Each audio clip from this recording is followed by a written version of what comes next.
항구에 있을 때 배는 안전하다 하지만 그것이 배의 존재 이유는 아니다 라는 제목으로 하나님의 말씀 증가하도록 하겠습니다. 한 주간 잘 지내셨나요? 네. 저는 바닷가에서 자란 사람입니다. 그래서 오늘 같은 본문을 접할 때 다른 사람보다 감정이입이 쉬워요. 여러분 어촌마을에서 안 자라서 이 바닷가에서 이런 배경들이 눈에 안 그려지지만 저는 그냥 그려져요. 제가 인위적으로 그리려고 하지 않아도. 제가 어린 시절 보낸 마을은 전라남도 여수에 위치한 작은 어촌입니다. 지금은 그곳에 대형 정육공장이 들어서서 마을 전체가 사라졌습니다. 현재 마을의 그 형태조차 가늠해 볼 수 없는 상황이에요. 하지만 여전히 남아있는 것이 있죠. 어디에 남아있죠? 마을이 제 기억 속에 남아있죠. 네, 그리고 마음 속에도 남아있고 기억 속에도 남아있습니다. 초등학교 시절 항구에 배가 들어오고 나가는 모습을 자주 보았습니다. 그때 우리는 마을 공터에서 놀다가 배가 항구에 들어오는 것을 발견하면 배가 들어온다 누군가 소리치잖아요. 그러면 우르르르 다 어디로 가요? 항구로 선착장으로 뛰어가요. 네. 왜 뛰었는지 모르겠어요. 그냥 초등학교 때는 그래요. 배 들어온다 그러면 뛰어가면 같이 뛰어가요. 네. 왜 뛰는지도 모르면서. 네. 일단 배가 나갔다가 돌아오면 보물 상자처럼 바닷속에 있는 신기한 많은 것들을 잡아서 돌아왔습니다.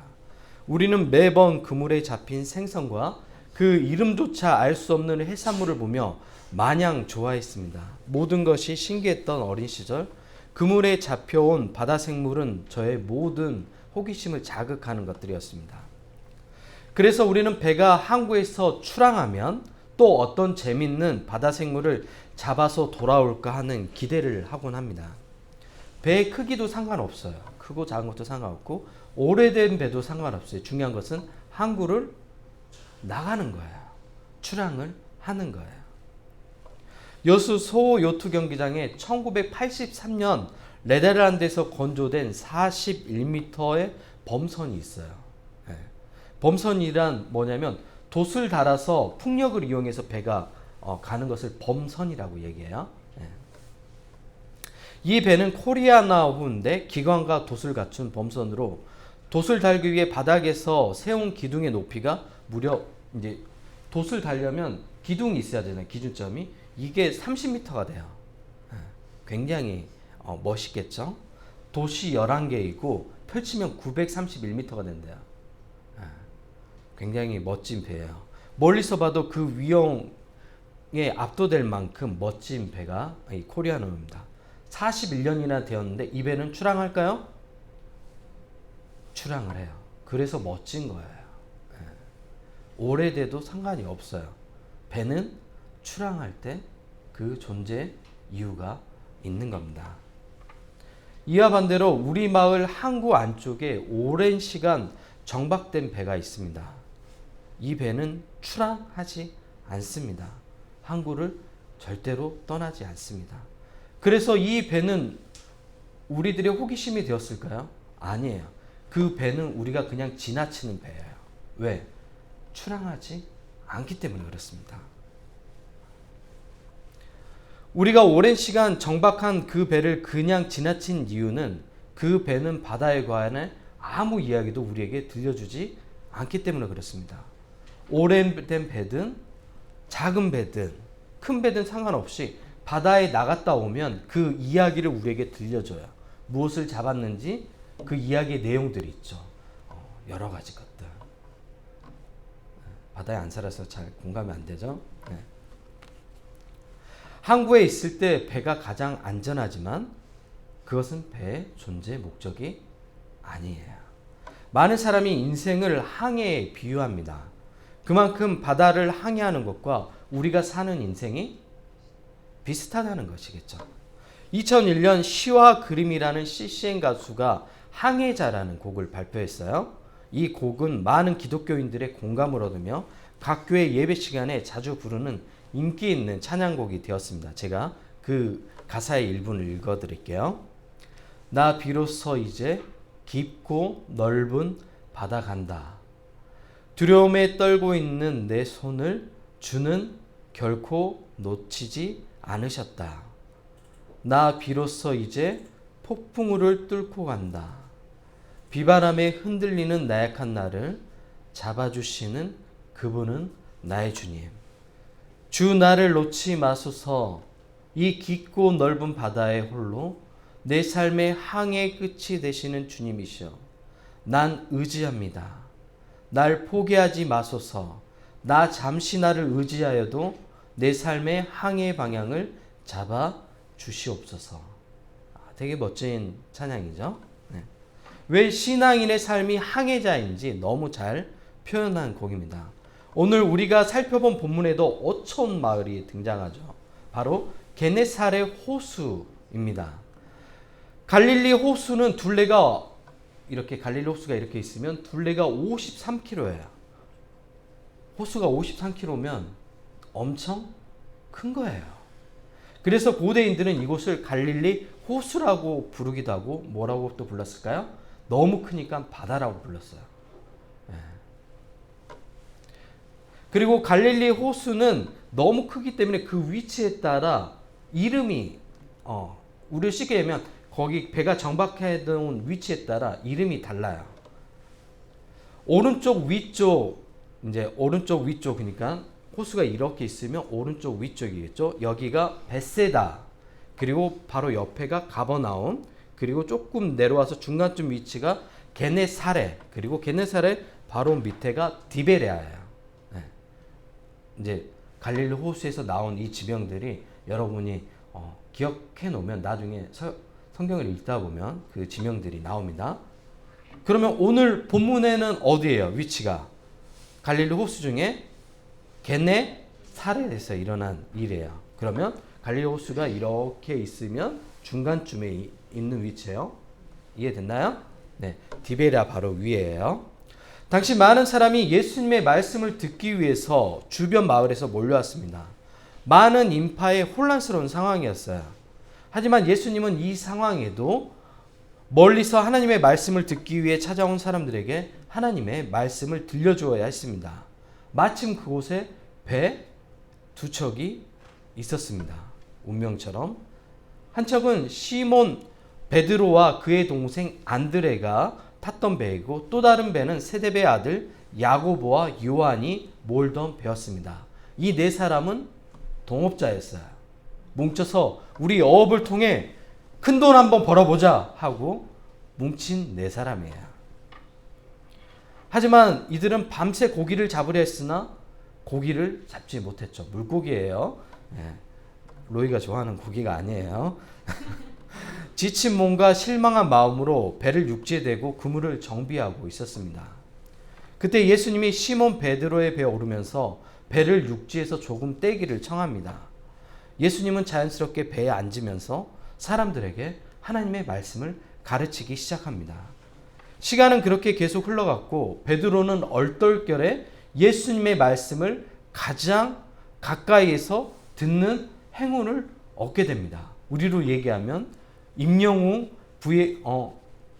콘서트 티켓을 그것도 다른 티켓이 아니라 VIP 좌석이에요. 얻게 된 거야. 그것도 어떻게? 공짜로. 오늘 베드로가 그런 거야. 예수님 옆에서 바로 듣는 거예요. 어떤 말씀을? 하나님의 말씀을. 다른 사람들은 막 몰려갖고 조금 앞에서 더 들으려고 막 밀고 그런데 베드로는 바로 옆에서 듣게 되는 행운을 얻게 된 겁니다. 예수님의 시선은 그를 향해 모여든 사람들의 눈을 바라보면서 하나님의 말씀을 전했습니다. 사람들을 향했던 예수님의 시선이 이제 말씀이 끝나고 누구를 향했냐면 베드로를 향했어요. 그리고 베드로와 눈이 마주쳤어요. 베드로에게 예수님이 말씀합니다. 깊은 데로 가서 그물을 내려 고기를 잡으라. 이 말씀은 베드로가 가진 합리적인 상식과 경험에 반하는 말씀이에요. 왜? 지금은 이미 날이 새어버렸고 지금은 고기가 잡힐 시간이 아니에요. 그리고 베드로는 방금 전까지 뭐라고 왔어요? 고기를 잡다가 왔어요. 하지만 고기가 잡히지 않아요. 베드로가 가진 어부의 상식과 합리적인 생각에 반하는 내용인 거예요. 예수님께서 그물을 깊은 데로 가서 던지라고 얘기해요. 당황스럽겠죠. 이런 베드로의 심정을, 시몬이라고 나와 있는 사람이 베드로예요. 시몬 베드로의 심정을 알 수 있는 내용이 본문 5절입니다.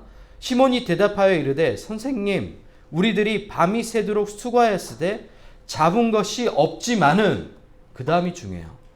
밤새도록 잡았는데 잡은 것이 없지만, 이 다음에 말씀에 의지하여 내가 그물을 내리리이다. 율법 선생이라고 생각한 예수님 곁에서 말씀을 듣고 그의 내면에 요동치는 무엇인가가 있었어요. 큰 울림이 있었어요. 하나님 말씀을 들려줬을 때 베드로 안에 나의 삶이 이대로 이렇게 살아서 안 되겠다는 어떤 울림이 일어나기 시작했던 거예요. 베드로의 이 행동은 매우 용감한 행동이었습니다. 왜냐하면 어부 출신인 자신의 경험과 생각을 부정하고 예수님의 말씀을 따라야 했기 때문에 그렇습니다. 우리는 하나님의 말씀이 우리 가운데 요청되고 들려올 때 우리는 자신을 부정하지 않아요. 자신이 가진 생각을 꺾지 않아요. 자신이 가진 경험을 꺾지 않아요. 왜 그렇죠? 내 생각이 하나님의 말씀보다 더 옳다고 생각하기 때문에 그렇습니다. 베드로는 그물을 바다에 던집니다. 베드로 손에서 떠난 그물은 바다에 잠기기 시작했어요. 베드로는 알 수 없는 결과에 매우 긴장되었어요. 도대체 어떤 일이 일어날까? 마치 어린 시절 우리가 배가 출항하며 무엇을 잡아올까 기대했던 그런 마음이었는지도 모르겠어요. 또 한편으로 두려웠을 거예요. 도대체 어떤 일이 벌어질지. 그때 그물이 움직이기 시작했습니다. 바다 안에서 무슨 일이 일어나고 있었던 겁니다. 무엇인가 알 수 없는 많은 것이 보이지 않는 그물 안에서 움직이는 것이 그물을 통해 손에 전달되었어요. 어부 출신이고 바다에서 고기를 잡았던 사람들이에요. 그물을 만져보고 물 안에서 그물이 움직여진 걸 보고 뭔가가 잡혀 있는 것에 대한 느낌을 알 수 있죠. 낚시하는 사람들은 이것을 손맛이라고 얘기하고 이때는 그물맛인 거죠. 그물 통해서 전달되는 뭔가 묵직하게 당기는 이게 있는 거죠. 그물을 올리며 베드로는 직감했습니다. 너무 많은 고기가 잡혔구나.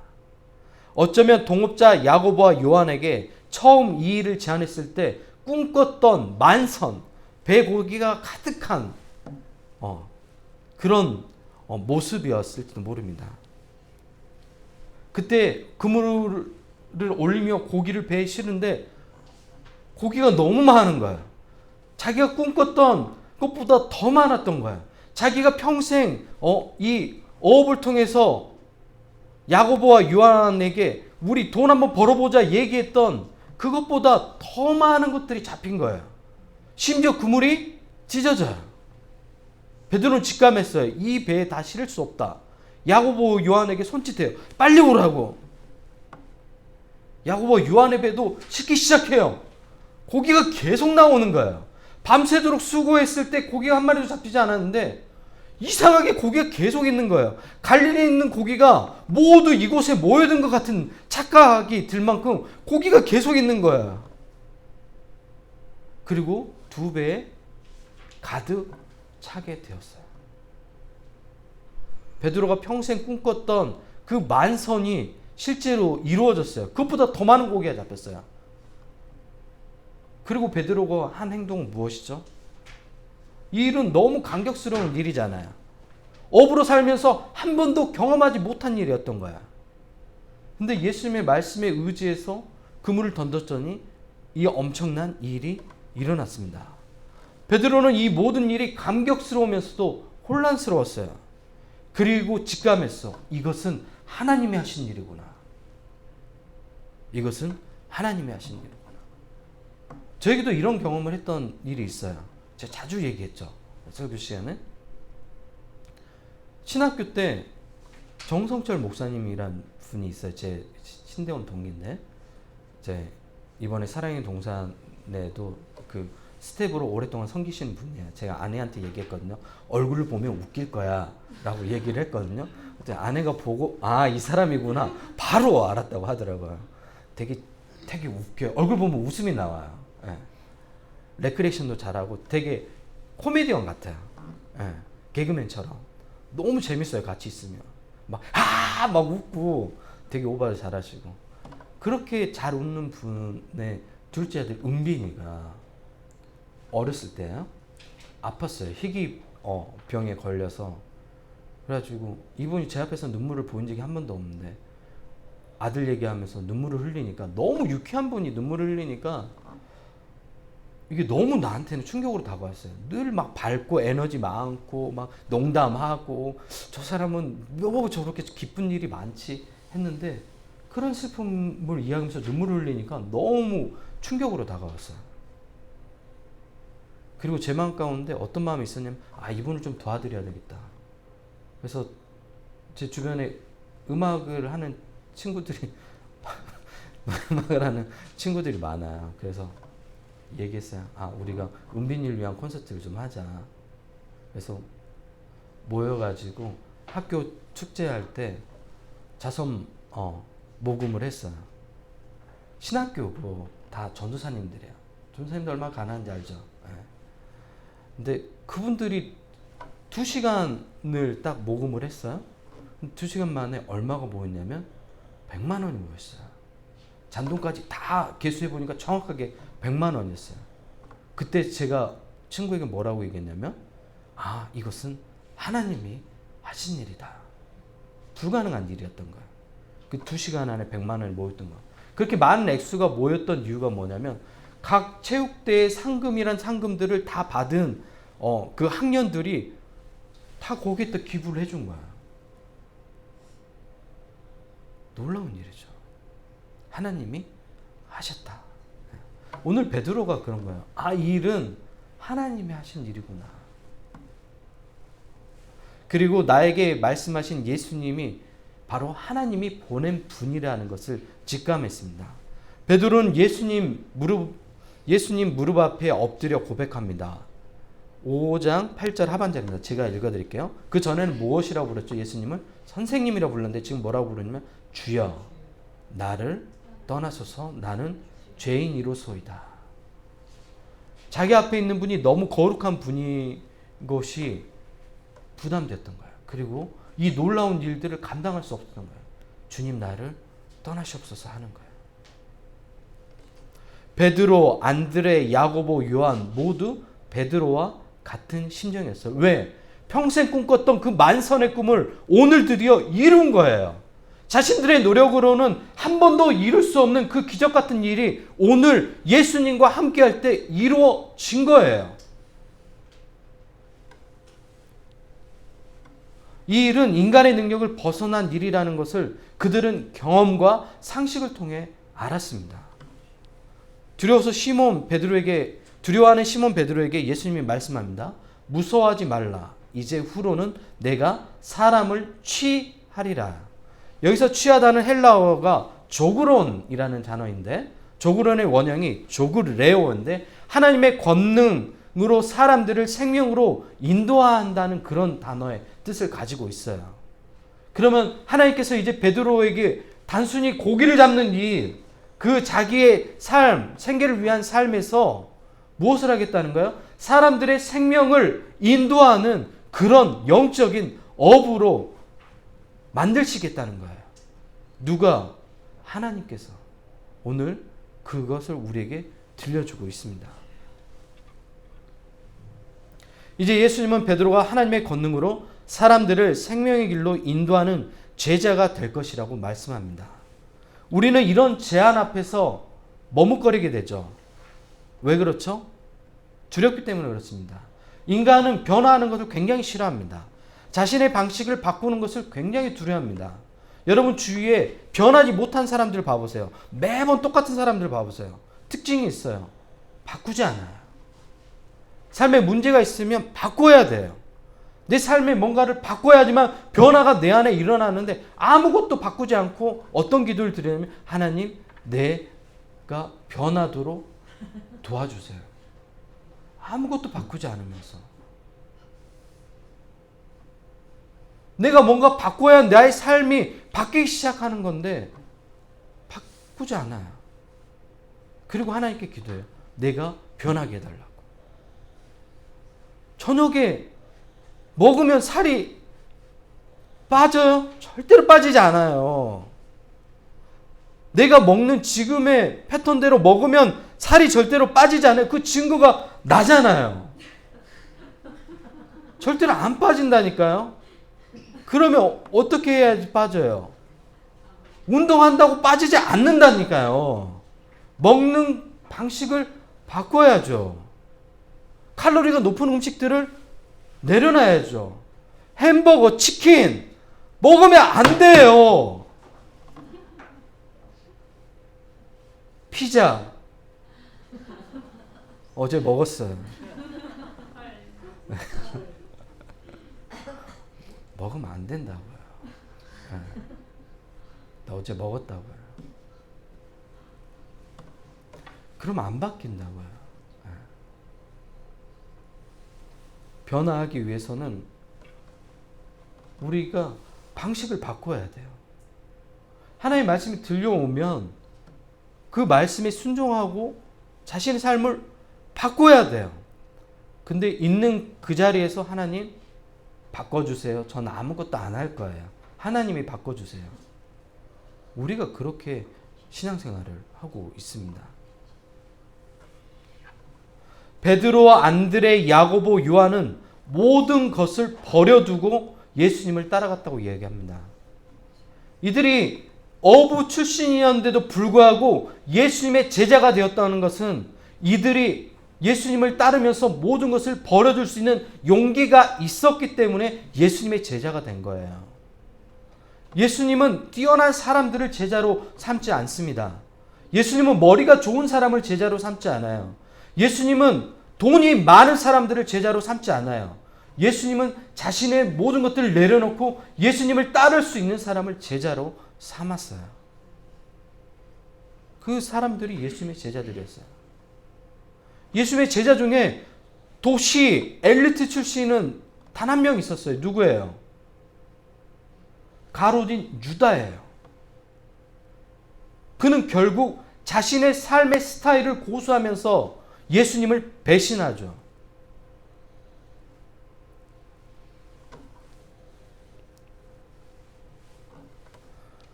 예수님과 만남을 통해 이 네 사람은 놀라운 경험을 했습니다.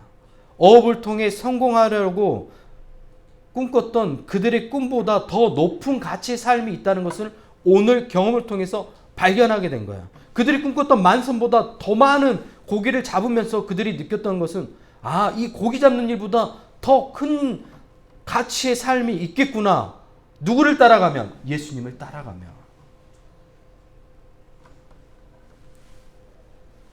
그들은 이제 모든 것을 버려두고 또 다른 항해를 시작합니다. 이전의 항해는 거친 물살에 치고 나가는 항해였다면 이제 인생의 거친 시련과 파도를 넘는 항해를 도전하고 있는 거예요. 항구를 떠나기 시작한 거예요. 모든 것을 버려두고 떠났던 거예요. 자신이 가졌던 이전의 경험과 합리적인 생각들을 다 내려놓고 하나님 말씀에 순종하고 나아가는 거예요. 하지만 과거와 다른 게 있죠. 과거에는 내가 캡틴이었고 내가 선장이었단 말이에요. 이제 우리의 캡틴이 되신 분이 누구예요? 예수님이 우리의 캡틴이 되시는 거예요. 그러니까 두려워할 필요가 없죠.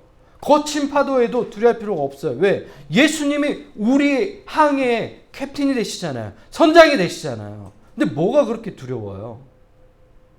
내가 가지고 있는 그게 뭐가 그렇게 대단하다고 내려놓지 못하고 나의 방식들 계속 고수하면서 내려놔야죠. 그래야 하나님이 나를 통해서 일하기 시작하잖아요. 우리 가정에 하고 있는 방식들 다 내려놔야죠. 그래야 하나님이 우리 가정을 변화시킬 거 아니에요. 여러분의 인생에 지금까지 가지고 있었던 생각들 내려놓으십시오. 그리고 변하기 시작해야죠. 저희 장모님이 장인어른한테 구박했던 내용 얘기했잖아요. 뭐라고 얘기했냐면 저 영감탱이는 숟가락 하나 안 놓는다고 평생 동안. 86세신데 장인어른이에요. 제가 요즘 이제 정수기 아르바이트 하고 있잖아요. 하다 보면 조금 연로하신 분들의 고객들의 집을 방문하게 돼요. 네. 지난주에도 이제 본인들이 70이 조금 넘으신 부부가 살고 있는 댁을 방문했는데 그 할머니께서 그러신 거예요. 우리 영감님은 정말 밥도 잘 차려주시고 너무 많은 것들을 잘 도와주신다. 그래가지고 제가 그분에게 저희 장인어른 얘기를 했어요. 우리 장인어른은 장모님한테 막 아직도 혼나고 계신데 참 어르신 훌륭하시다. 그랬더니 그 어르신이 했던 말이 굉장히 충격적이었어요. 나보다 몇 살 많은 그 세대 어른들은 그래. 그러는 거예요. 자기들은 배웠다는 거예요. 그래서 제가 어디서 배웠냐 물어봤어요. 경로장에서 배웠대요. 거기 와가지고 강의하시는 분이 이제 우리 영가님들, 할아버지들 바뀌셔야 된다고. 옛날에는 앉아서 밥 얻어먹고 그랬는데 할머니 돌아가시면 어떨 거냐고. 지금부터 라면 끓이는 거랑 요리하는 거 배우셔야 된다고. 자기 배웠대. 자기의 삶의 방식을 바꾼 거예요. 쉽지 않죠. 나이 드신 분들. 물, 밥 이렇게 하신 분들인데 자기가 차려주고 아내한테 갖다 주고 밥 먹을 때 숟가락 놔주고 지금부터 시켜야 돼요. 안 그러면 나중에 혼나. 저 영감탱이는 숟가락 하나 안 놔준다고.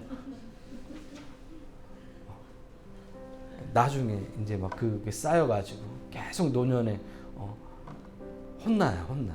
지금부터 잘 놔줘야 돼. 여러분의 삶에 여러 가지 어려움들이 있죠. 두려움한 마음도 있죠. 그러나 항구에 머물러 있으면 우리의 존재 목적이 없는 거예요. 항구를 떠나셔야 됩니다. 그 항구는 여러분이 익숙해져 있는 그 삶의 환경이에요. 거기서 떠나셔야 돼요. 항해하지 않는 배는 안전해 보이죠. 왜냐하면 아무것도 하지 않기 때문입니다.